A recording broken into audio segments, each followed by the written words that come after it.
En fait, cet atelier s'inscrit dans une série de sessions de formation co-organisées au Sénégal pour la première fois par le CTA et l'Agence universitaire de la francophonie. Nous avons déroulé 2 formations à Dakar, une à Saint-Louis, et cette présente formation se déroule ici au campus numérique de Ziguinchor.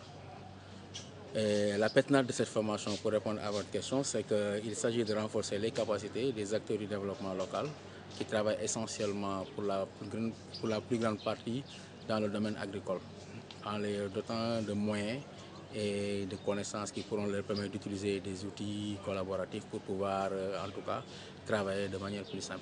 En fait, les thématiques tournent autour du travail collaboratif, mais aussi autour des outils de publication de contenu sur Internet.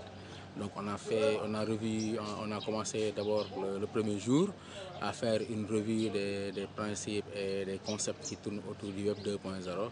Ensuite, nous avons essayé de travailler avec des outils de veille technologique, notamment des outils de Google.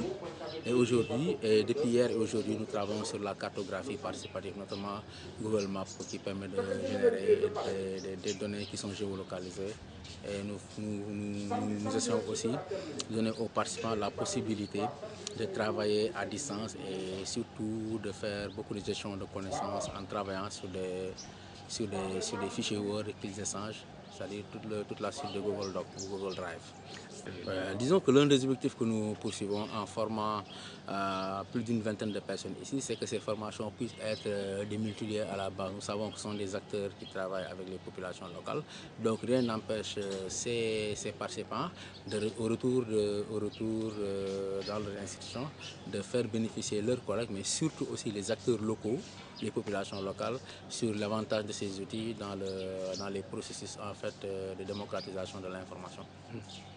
Merci, M. Kanti.